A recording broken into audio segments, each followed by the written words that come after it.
déchaînés, intempéries, enneigement, les conditions météo impactent le quotidien des forces.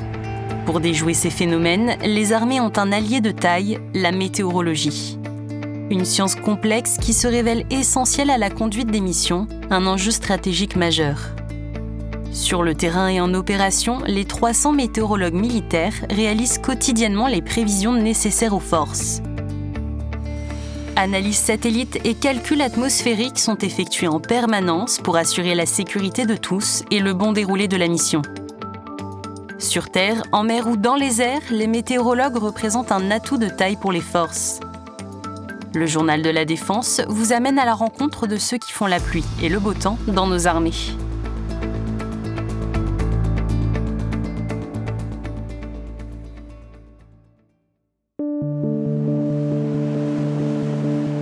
Le 26 janvier 2016, le Modern Express, un navire de transport de plus de 10 000 tonnes, lance un appel de détresse. Il se trouve au large du golfe de Gascogne, dans les eaux territoriales espagnoles. Les membres de l'équipage sont secourus par des militaires espagnols, mais le cargo est hors de contrôle et dérive dangereusement vers les côtes françaises, menaçant de s'échouer. Une opération de remorquage de grande ampleur est déclenchée par le préfet maritime de l'Atlantique, allié à la Marine nationale. Un câble de plusieurs centaines de mètres doit être posé sur le navire pour être tracté par un remorqueur. Là, on est sur un cargo à la dérive, en plein golfe de Gascogne. Le golfe de Gascogne, par mauvaise météo, c'est des conditions de mer extrêmement rugueuses, des conditions de vent extrêmement rugueuses. Et l'opération de remorquage en elle-même, elle est excessivement difficile. Il faut à la fois s'approcher très près, avec des mouvements relatifs liés à l'état de mer qui sont très importants, mais également mettre des gens à bord pour venir capeler cette remorque sur la plage avant du bateau. Le fait que le bateau soit non manœuvrant, c'est un exercice qui n'est pas facile, parce qu'il faut s'adapter aux conditions du moment. Le vent, il peut tourner, le bateau fait des embardées non maîtrisées, et donc réussir un triage précis dans un point précis est d'autant plus compliqué. À son bord, 300 tonnes de fioul menacent de se déverser dans la mer. La préfecture maritime décide d'intervenir. Le 29 janvier, un premier câble est posé, mais la mauvaise météo complexifie la mission, et sous la pression, le câble se casse.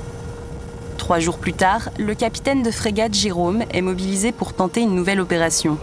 But de la mission, rattacher un nouveau filin pour le remorquage. Notre première préoccupation, c'était de se dire, mais est-ce qu'on va pouvoir faire quelque chose? Est-ce qu'il ne va pas sombrer? Parce qu'il menaçait vraiment de sombrer. On avait une porte qui était plus ou moins ouverte, qui laissait entrer de l'eau. On se demandait déjà comment ça se fait qu'il tenait encore, et pour combien de temps.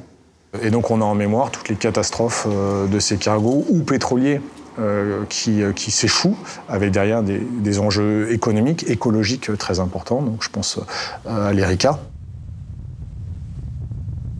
Comme le navire n'était pas en route, cette gîte de 40 à 50 degrés, elle variait. Donc on avait un mouvement de roulis assez important. Le choix qu'on a fait pour le triage, c'était de se mettre face au vent relatif. On n'avait pas le choix. Et effectivement, de suivre ce mouvement. Il fallait qu'on pose notre plongeur, non pas sur un pont, mais sur les parois du bateau. Le bateau était couché, on ne savait pas s'il allait couler ou pas. Quand mon plongeur descendait et se promenait sur les parois du bateau, si on peut dire ça comme ça, pour réaliser sa mission, j'avais qu'une appréhension, c'est que le bateau commence à sombrer. La seconde tentative est un succès. Le 1er février, le Modern Express est rattaché au remorqueur espagnol qui le conduit au port de Bilbao. Et on a réussi, alors que le Modern Express était à 50 nautiques des côtes, un peu par chance. On a eu une fenêtre météo au bon moment. S'il n'y avait pas eu cette fenêtre météo, on aurait probablement l'échouement du Modern Express. Donc ouais, toute cette coordination de différents acteurs qui ont apporté chacun leur expertise, chacun leur savoir-faire, ont fait la réussite de cette opération assez exceptionnelle de ce côté-là. Remorqueurs, frégates anti-sous-marines et hélicoptères ont opéré ensemble. Ils ont su s'adapter aux conditions météorologiques pour éviter le pire.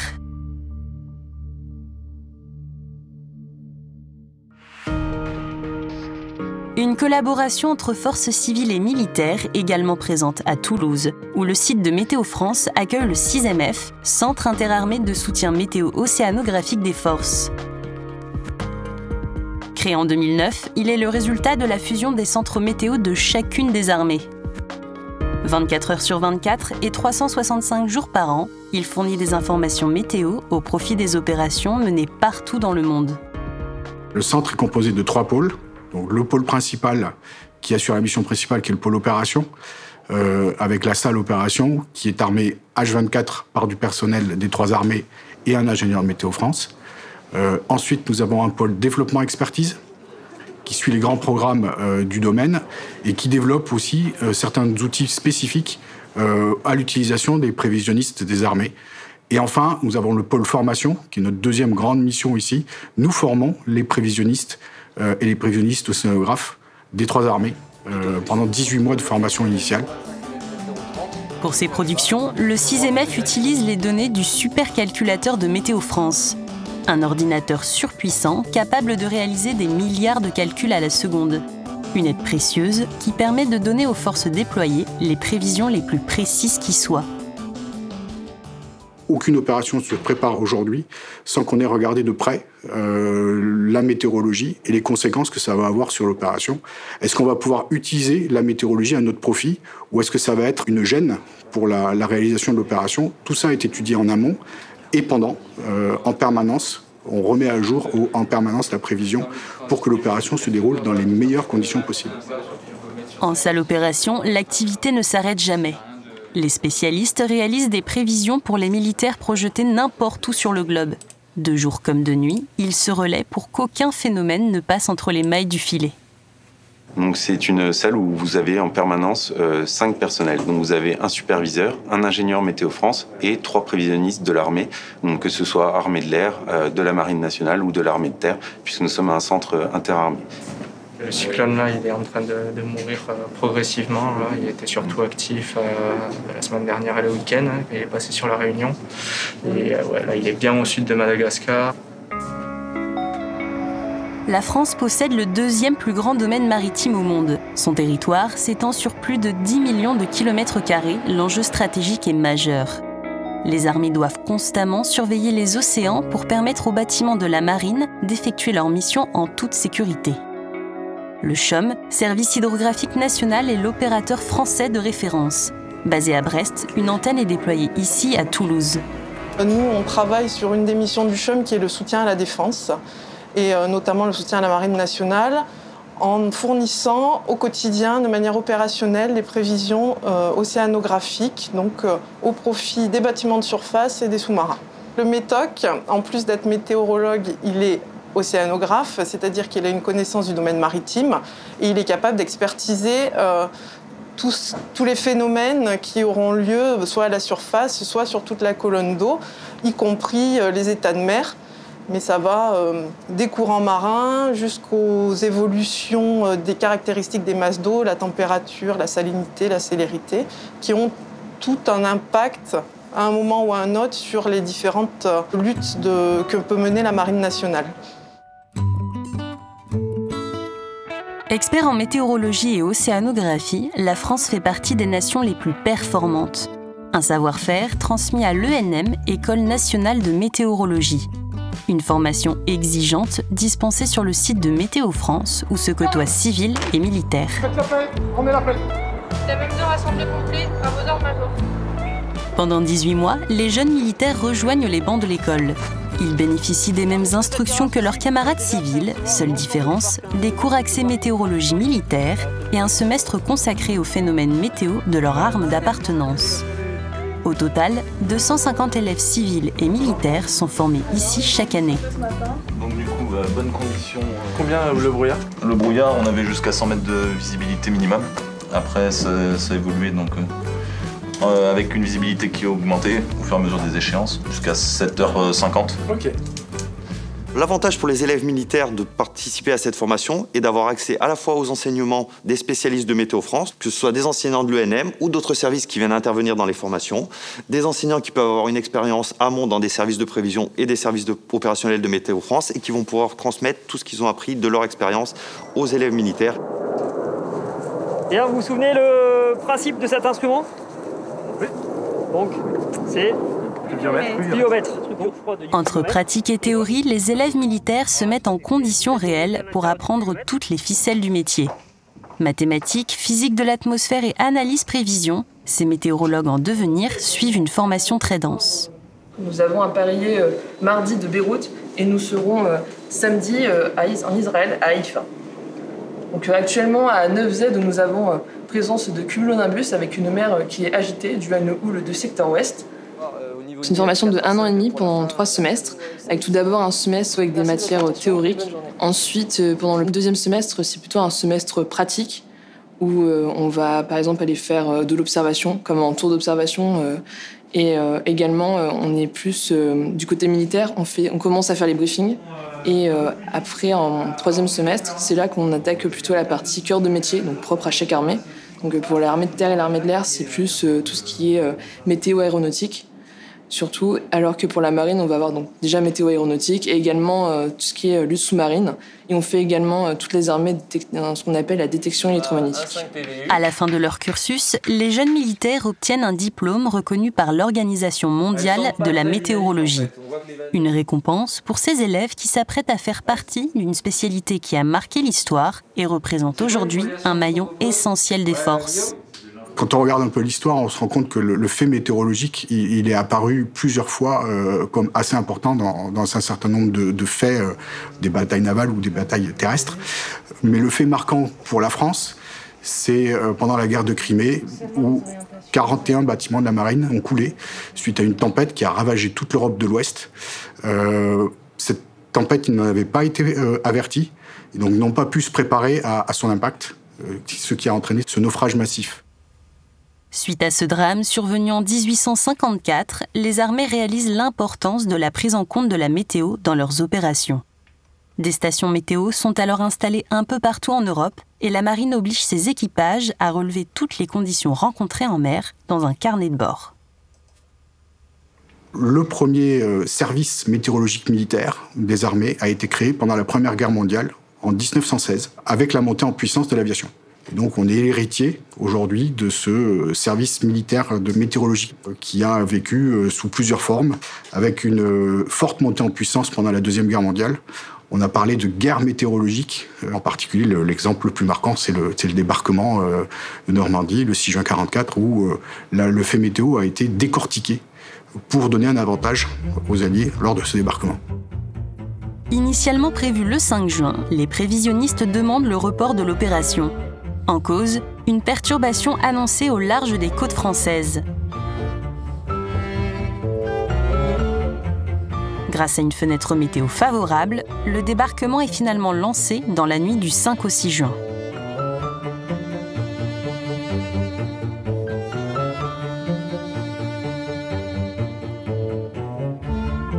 Digne héritier d'un savoir-faire qui a changé le cours de nombreuses opérations, les météorologues d'aujourd'hui poursuivent le travail initié par leurs aînés. Sur la base aérienne de Cognac, l'adjudant-chef Didier connaît bien les rouages et l'exigence de la météo. Chaque matin, le rituel est le même. Il prépare ses prévisions à partir d'images satellites. Anticyclones, dépressions, températures, tous les phénomènes sont passés au crible. Car avant chaque vol, les conditions météo font partie intégrante de la préparation mission. Alors, le matin, quand nous arrivons donc à la station météo, une des premières choses que nous faisons, c'est ouvrir, comme vous le voyez ici, une image satellite à l'échelle de l'Europe pour avoir une vision très globale du temps d'un premier coup d'œil. Là, par exemple, ce matin, nous voyons que sur la France et l'Europe, il n'y a pas de front, pas de perturbation et très peu de pluie, voire pas de pluie. Une fois l'analyse effectuée, des briefings météo sont présentés aux unités. Crise sanitaire oblige, ils se tiennent en distanciel. Ici, le briefing est à destination des pilotes de drones. Donc, mon colonel, mesdames, messieurs, bonjour. Je vous présente la météo de cette journée. Donc, toujours des conditions anticycloniques, 1033 le dernier QNH, et dans la continuité du temps d'hier, beaucoup d'humidité dans les basses couches, l'effet de l'anticyclone d'hiver. Pour une même météo, les données transmises aux équipages dépendront du type de mission et d'aéronef. Un pilote d'avion de chasse n'aura pas besoin des mêmes informations qu'un pilote de drone. Le chasseur demandera par exemple davantage de données pour un vol à haute altitude, contrairement au drone qui, lui, évoluera plus bas. La météorologie aéronautique sur une base aérienne, est là pour spécifier les phénomènes dangereux. Voilà, en premier lieu, c'est ça. C'est faire éviter au pilote et son aéronef les zones dangereuses, les nuages dangereux, le givrage, la turbulence, les rafales de vent, les décharges électriques dans un orage. Et ensuite, c'est lui permettre de réaliser sa mission dans les meilleures conditions. Et la spécificité de ce métier au sein de l'armée, c'est que nous travaillons plus dans les coulisses, dans le soutien, et sans nous, l'activité n'est pas possible ou dégradée. Jusqu'à la dernière minute, les météorologues répondent présents. Ils assurent un rôle de conseil auprès des pilotes. Pour préparer au mieux son vol, le sous-lieutenant Jason vient questionner le spécialiste météo. Donc à quelle heure décollez-vous exactement? On décolle à 16h35 local. Ok. Donc vous voyez Cognac ici, toujours cette couche advectée en flux nord-est. Les bonnes conditions, il faut aller les chercher clairement dans le côté massif central pour être assez en altitude, pour être au-dessus de la couche. Pour le pilote, les conseils de l'adjudant-chef jouent un rôle clé dans sa préparation mission. La météo est très importante donc, dans notre quotidien en tant que pilote de chasse, car elle conditionne notre préparation de mission, savoir quel profil de mission nous allons adopter, savoir si cela va être du vol à vue, du vol aux instruments, et également savoir si certains exercices seront réalisables ou non. Des fois, les missions sont annulées à cause de la météo, et effectivement, à l'heure du décollage, la météo était plutôt bonne, et à l'heure estimée d'atterrissage, la météo s'était clairement dégradée, donc si nous étions partis, nous aurions eu du souci à se faire pour se poser à Cognac. Bonjour mon commandant. Alors, la base des nuages va s'élever vraiment tranquillement. Là, pour le moment, on a 100 pieds. Ça va monter à 300 pieds en fin de matinée. La dernière ici, j'ai 200. Donc, je dirais qu'en début d'après-midi, c'est OK. Pour moi, ouais, le terrain est propre à Limoges. Et chez nous, on aura, j'espère qu'en début d'après-midi, on aura quelque chose comme 400-500. Bonne journée à vous, au revoir. Passionné de météo, l'adjudant-chef Didier ne se contente pas seulement d'orienter les pilotes.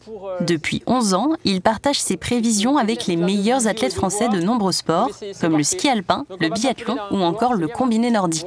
Je travaille avec l'équipe de France militaire de ski depuis maintenant, c'est la 11e année. Et ça s'est fait pas par hasard, on va dire, sur un réseau social. L'ex-lieutenant Martin Fourcade, il y a 11 ans, écrivait « Nous allons en Allemagne et il va faire mauvais ». Moi, j'ai regardé de mon côté, j'ai vu qu'il allait faire beau. Donc, je lui ai répondu « Non, il va faire beau ». Et aussi simplement que ça s'est avéré exact, ma prévision. Et le lundi, il m'écrivait, il m'a dit « Bon, il faut qu'on travaille ensemble, il y a vraiment quelque chose à creuser tous les deux ». Une collaboration unique qu'il a poursuivie en février dernier pour les Jeux Olympiques d'hiver. Mais à cause de la crise sanitaire, l'adjudant-chef a dû conseiller les athlètes à distance. De nuit, à partir de 4 h du matin, il se met à neiger. Et le résultat, c'est que tu auras 3 cm au réveil, par moins de 2 degrés toujours. C'est pour la glisse des skis principalement. Pour qu'un ski glisse sur de la neige, il faut qu'on adapte des produits sous ce ski. Et ça dépend complètement et uniquement des conditions météorologiques. Donc je suis là pour conseiller partout, de par le monde et sur 4 mois d'hiver, tous ces sportifs à faire des meilleures performances possibles. Et comme le disait un jour Martin Fourcade lui-même, l'aide de Didier, c'est pas celle qui te fait gagner, mais c'est celle qui te fait ne pas perdre. Présent lors des JO de 2014 et 2018, Didier a pu vivre l'aventure olympique jusque sur les bords de piste. Il a ainsi permis à l'équipe de France de bénéficier de son expertise météo.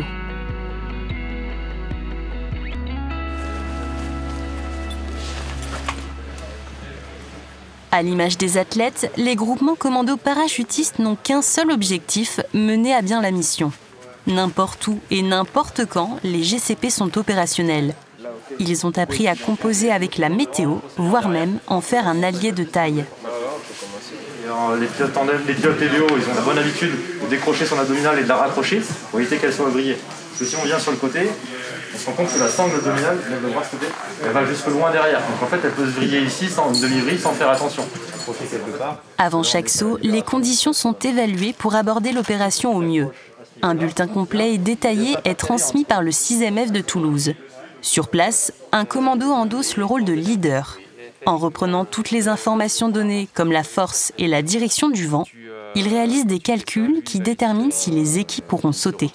Mais encore une fois, là, ce que tu as mis, c'est de la sécu. Il n'est pas censé arriver jusque-là. Il devrait peut-être sortir un petit peu avant, lui. Tu calcules l'intervalle plus de la sécu derrière.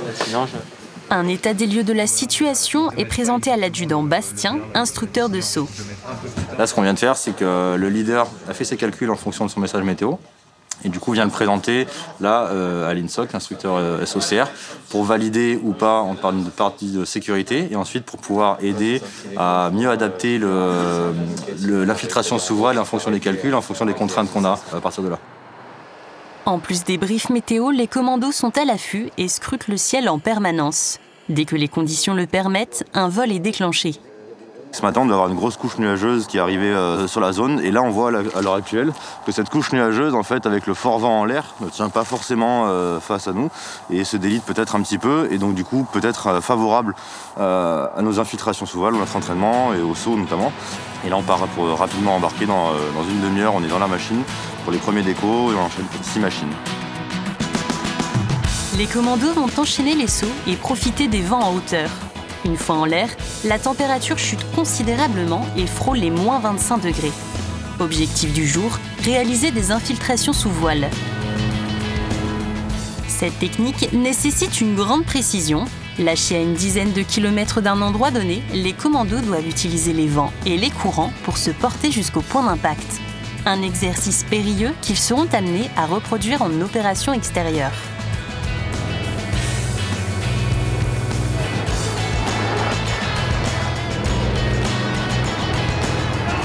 Parmi les parachutistes à avoir fait le grand saut ce matin, le lieutenant-colonel Frédéric, 28 ans d'armée au compteur. Pour lui, une mauvaise météo s'avère parfois être une bonne nouvelle. Les commandos, de par leur mission, ont besoin justement quelquefois d'avoir une mauvaise météo pour remplir la mission dans les meilleures conditions possibles, pour ne pas se faire déceler par l'ennemi, pour ne pas se faire déceler par les moyens aériens de l'ennemi. Une météo défavorable à souhait, avec de la pluie, du vent, de la neige, finalement favorise les possibilités d'infiltration et d'action sur l'adversaire. Enjeu stratégique, la météo n'influence pas uniquement les sauts. En opération, tous les paramètres doivent être évalués pour que rien ne soit laissé au hasard.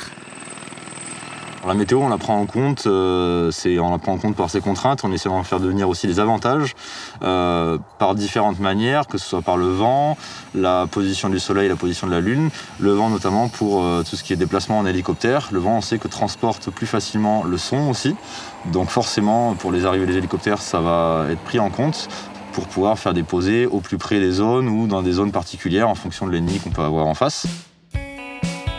Professionnels aguerris, les commandos parachutistes font de cette contrainte un véritable atout. De jour comme de nuit, et qu'importe les conditions, ils s'adaptent pour mener à bien la mission.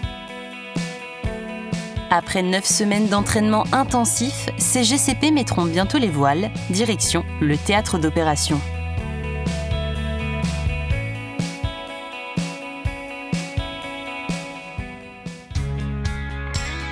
Tempête de sable, givre ou encore mer déchaînée, les armées savent s'adapter face aux contraintes des conditions extrêmes. Tout au long de l'histoire, la météorologie est devenue une donnée clé au bon déroulé des opérations. Elle s'est imposée comme une science essentielle pour les forces armées. Les techniques ont évolué au fil du temps jusqu'à permettre l'élaboration de données et de prévisions toujours plus précises.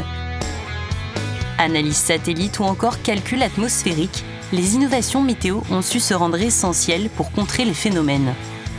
Alliés à Météo France, les armées françaises ont fait de la météorologie un allié stratégique majeur. Les forces ont désormais un coup d'avance pour déjouer les éléments et faire de la météo un atout opérationnel.